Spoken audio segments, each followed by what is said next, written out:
Coming up next on the Retirement Halftime Show, dividends and your financial future, why some stocks may be a better play for your retirement roadmap.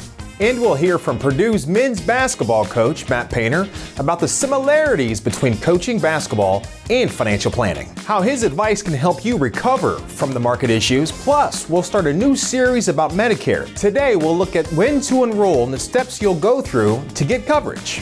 Then what to know about trusts. They probably should be a part of your overall estate plan. Learn how trusts can make your life simpler and more cost effective. And get your budget in check. If the pandemic frugality led to a little bit more overspending, what you can do today to get back control of your finances. Now on the Retirement Halftime Show. You wouldn't play a game the second half the same way you would the first, especially if you have the lead. This is the Retirement Halftime Show, helping you maintain your lead in retirement. Welcome to the Retirement Halftime Show. I'm Heather McWilliams. Joining me is Alex Joyce with Rejoice Financial. Alex, today we're talking about why dividends matter. So if I have a stock that's consistently paying me dividends, why do I care if the market's fluctuating up and down like it is? It's a great question. You know, Heather, I think you do to a certain degree, right? We had a client, I'll tell you a quick story. You got a minute? Yeah, I do. Sure. So the story is that the spouse, right? She's the surviving spouse, obviously, and he worked for a corporation that he trusted, and he gave his heart to this company, and he retired with this company. Yeah. And from the day he started with this organization, about a couple of years, up until the day that he was called home, if you will, he had bought stock from the same company. And the reason why is because no matter what this company does, the dividend yield will always be there. Right. And so carrying forward that legacy, very emotional to my client. It would be. Right? Because that's what they had. They had this one stock. Wow. And we're talking about a rather large seven-figure number of this one stock. And for a long time, she lived comfortably off of this one stock. The dividend paid her. She was healthy. You know, she was comfortable. The pension was there.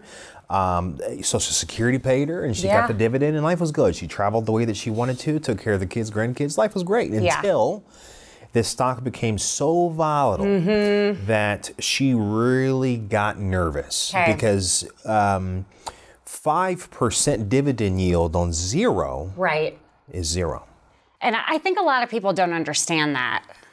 It is. Listen, I'm all one for the Johnson & Johnson story, the Procter & Gamble story. Yeah. The big McDonald's is going to double its value and triple its sales next year on Big Mac sales. Right? And so how do they entice and attract more shareholders? Well, they pay a really good dividend. Yes. It is consistent, and J&J and the Procter & Gamble story, ExxonMobil, Merck, Pfizer, a lot of these large caps that pay consistent and ongoing dividends, and they raise their dividend.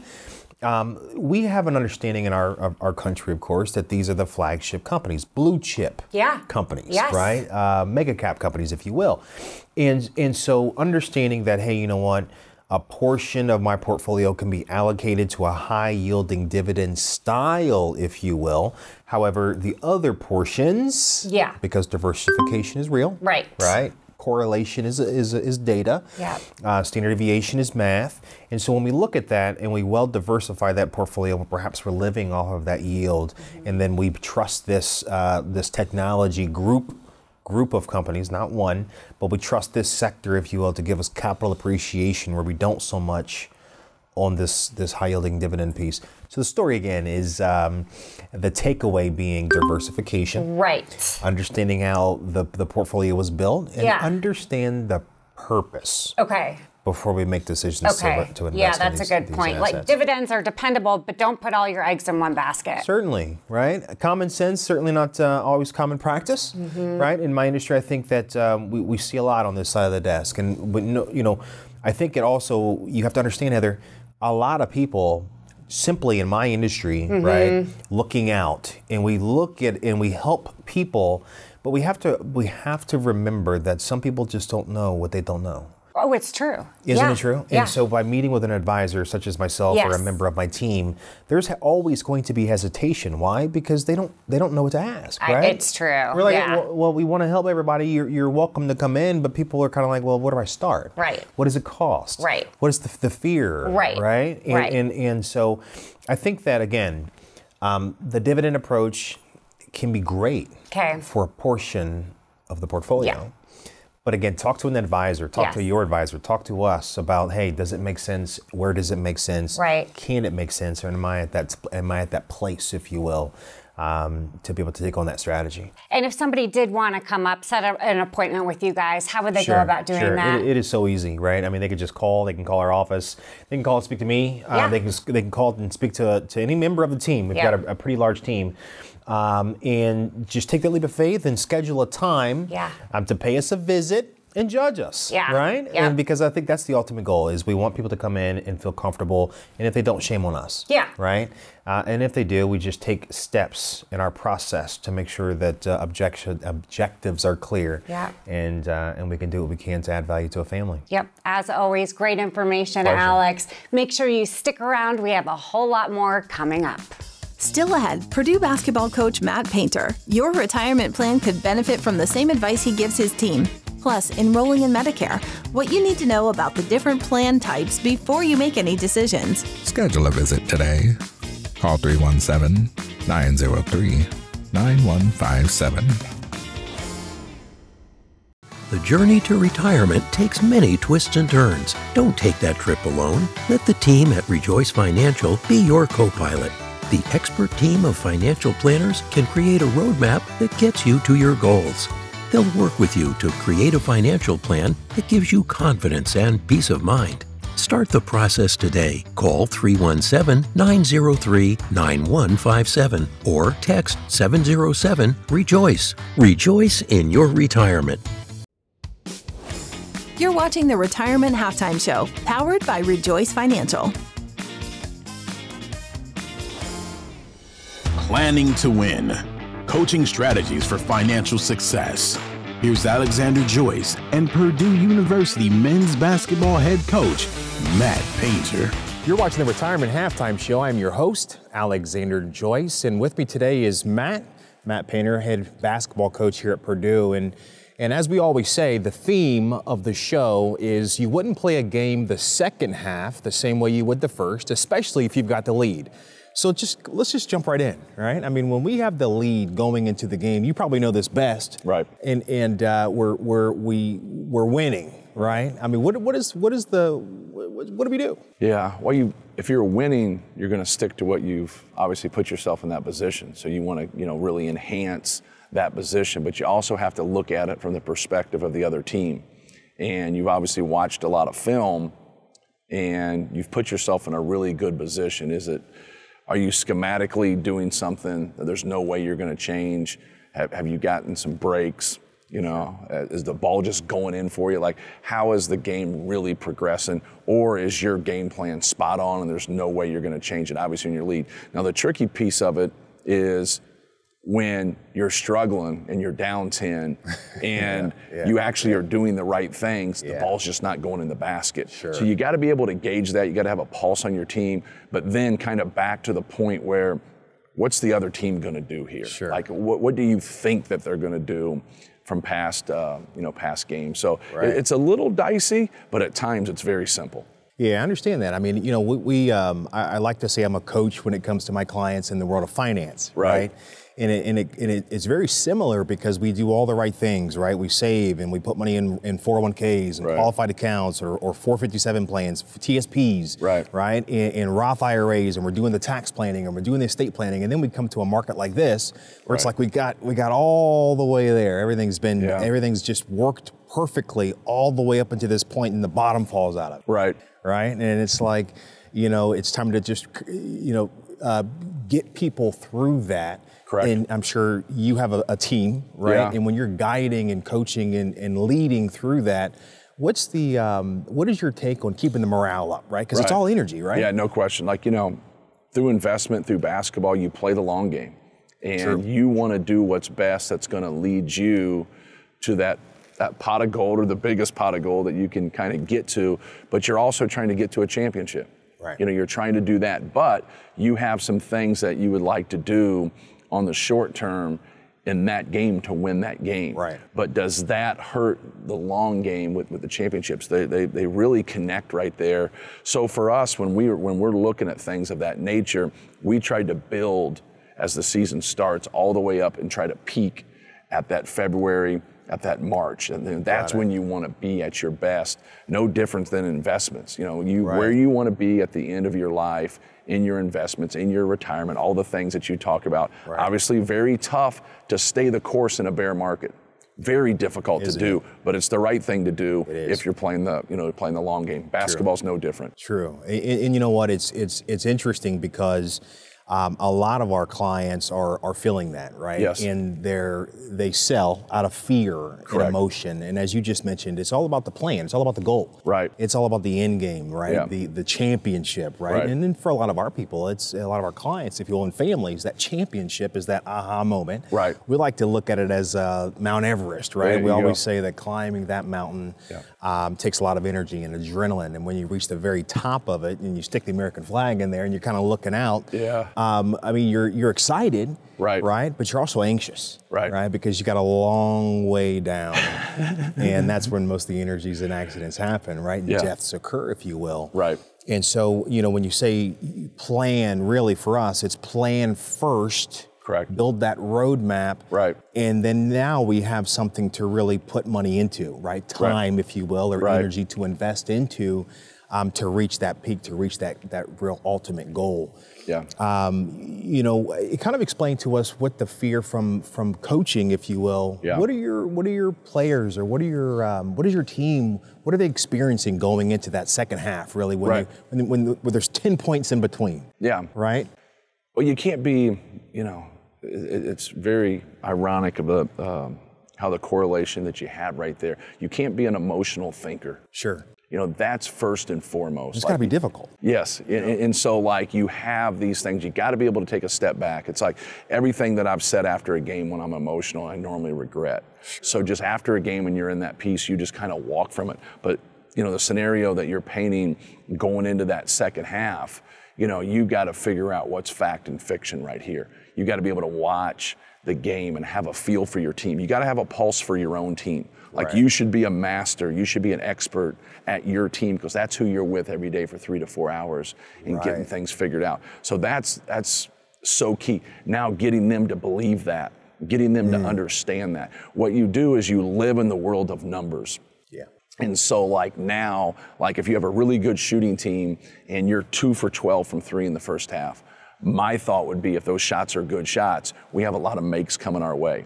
If those shots are bad shots, then you have to go and say, hey, we have good shooters, but we're making poor decisions. We're taking bad shots. We have to be able to execute. Now, why are we taking that? Is it out of judgment? Is it out of execution? So you got to break those things down. Sure. The number one thing is just being real and being authentic.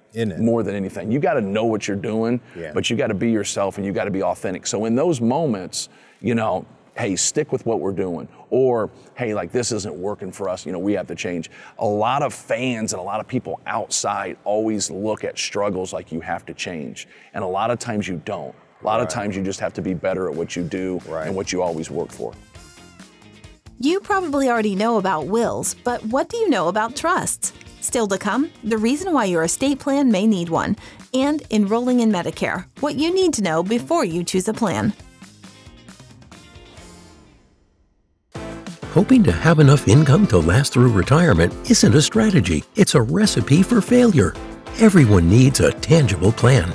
Rejoice Financial can help you get on the right path. Come in for a visit and let's discuss what's going on with your financial well-being. We're an inclusive team that won't offer judgment, only ideas on how to make your money work for you. Give us a call at 317-903-9157. Let us help you rejoice in retirement.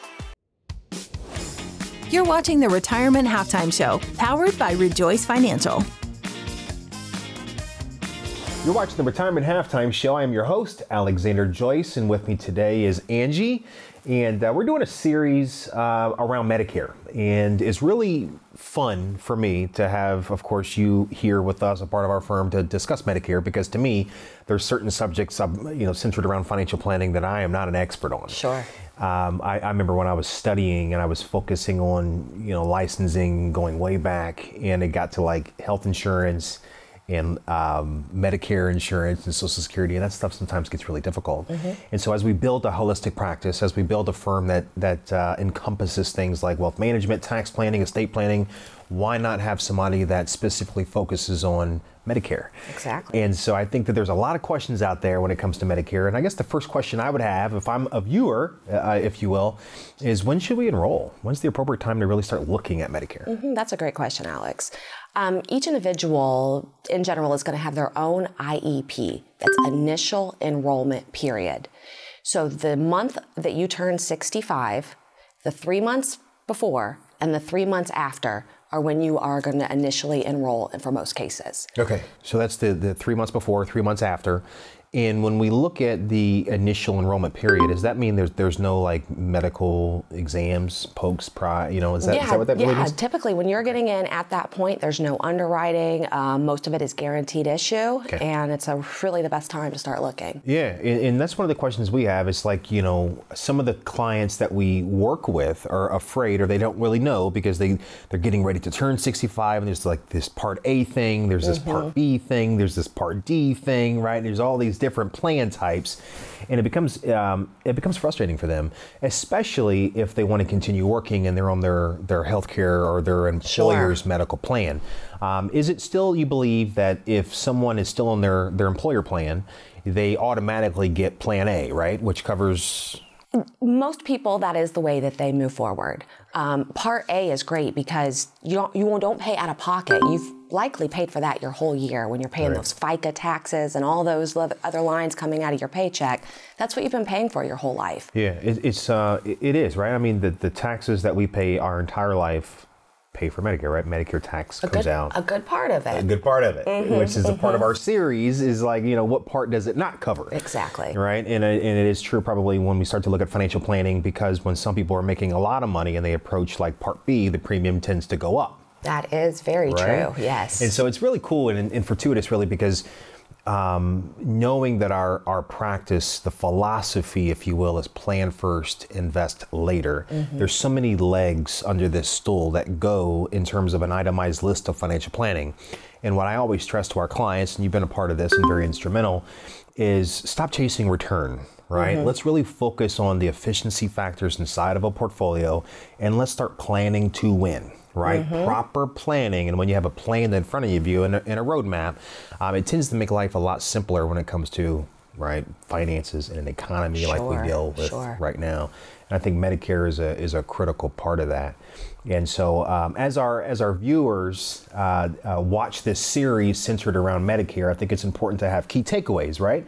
The enrollment period, right? The IEP, 3 months before, 3 months after, when to properly engage with an advisor. Oh yeah, that's an important one. Isn't that an important one? When do you start really talking about this topic of Medicare? Well, what a lot of people don't realize is that when you get ready to file and you're looking at your Part B premium, they're actually going to do a 2-year look back, which means if you're filing in 2023, they're going to look at your 2021 tax return.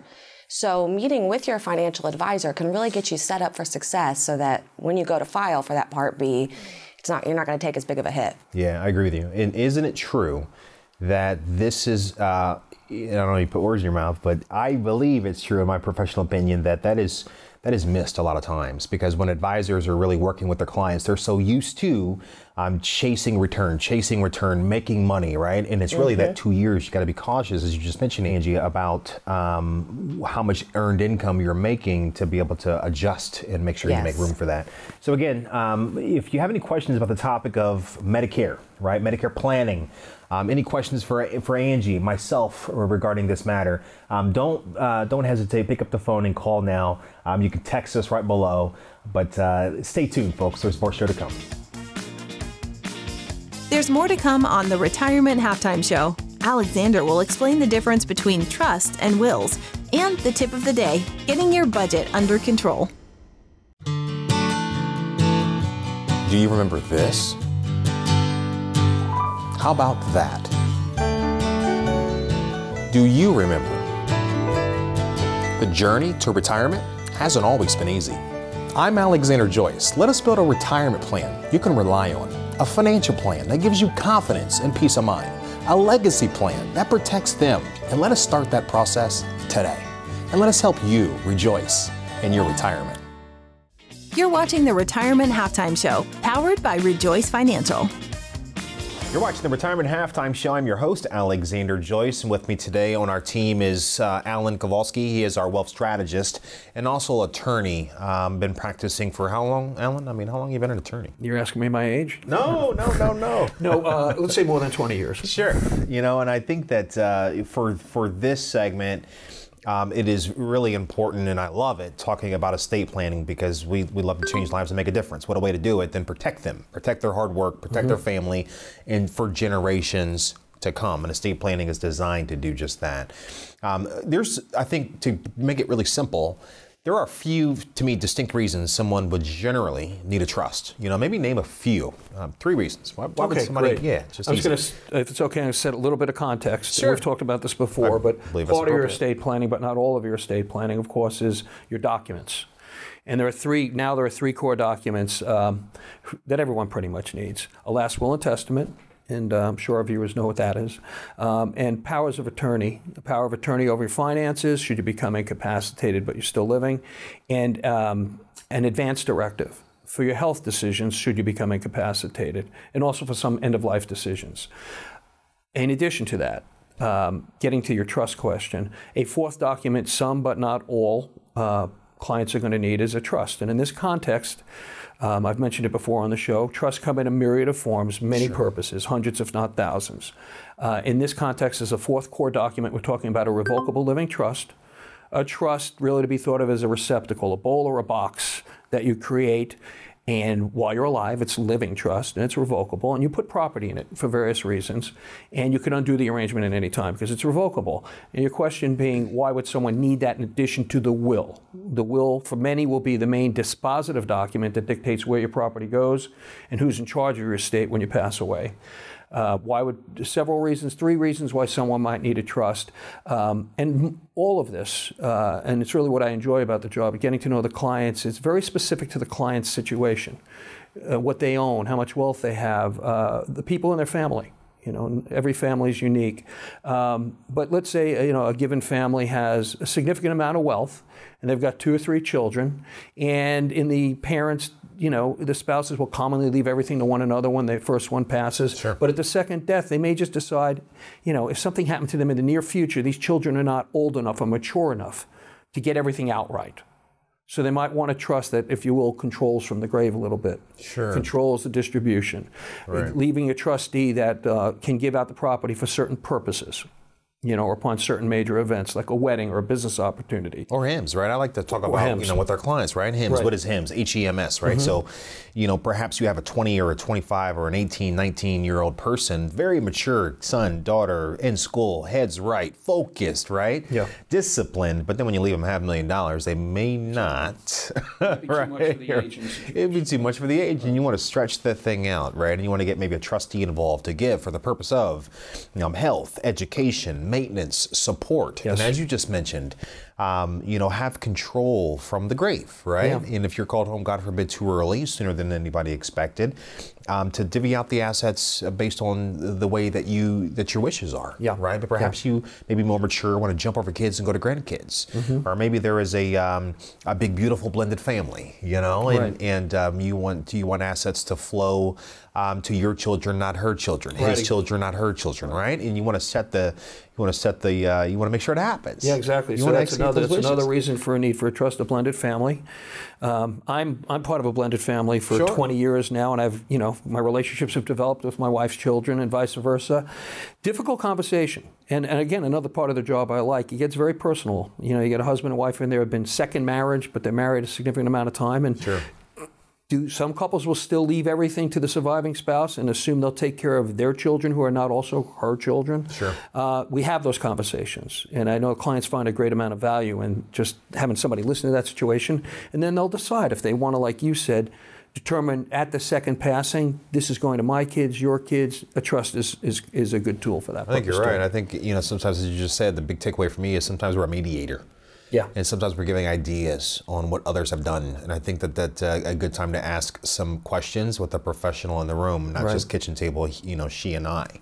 And I think that there's a lot of that. And I think the first step to getting to that conference room conversation with us, right? And perhaps it could be me, you, and a CPA in that room with them, and having that full and holistic conversation about what you want your assets to do without your physical existence, right? Mm-hmm. Maybe perhaps you were living in the documents of that living revocable trust, right? Right. And so that is a very powerful conversation. I think for our viewers, if you are wanting to have that conversation with myself, or you're wanting to have that conversation with a member of the team, with Alan, you're here every day, right? That's a blessing for us in our practice to have a guy like you a part of the team where people can have that real conversation and know that, hey, you know what? Your CPA is just right down the hall. Your wealth advisor, financial planner is just right down the hall. And everything being under one roof for our clients and for me is just a dream come true. It's been a long time. I've owned this machine for nearly 12 years.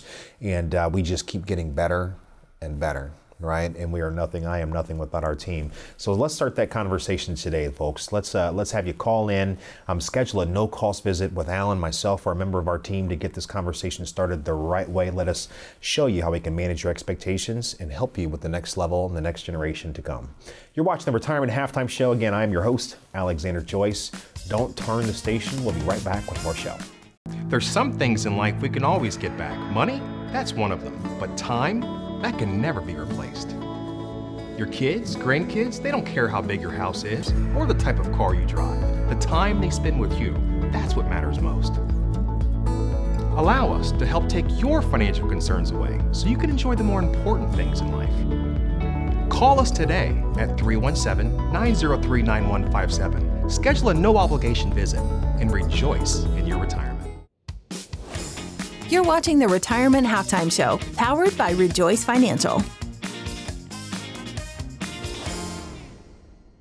Today's tip of the week for stronger financial health. First, check your bank accounts for your spending habits. Then take a look at the debt you owe, like student loans, car loans, and credit card payments. Make a list and keep track of your balances, interest rates, and payment due dates. Make sure you're not racking up any unnecessary fees. Now, look at all your other expenses. Expenses like housing, utility payments, cell phone bills, groceries, and entertainment. Then add up your income over that same time period. If your budget shows you're spending more than you make, it's important to look for areas to cut back. Track your income and expenses in a budgeting app on your phone or a spreadsheet that you can download from rejoicefinancial.com. Today's tip of the week for stronger financial health. Thank you for watching the Retirement Halftime Show. If you have questions about today's show, give us a call, send us a text, or go to our website. Most importantly, maintain your lead in retirement. I'm Alexander Joyce, and I'll see you next time.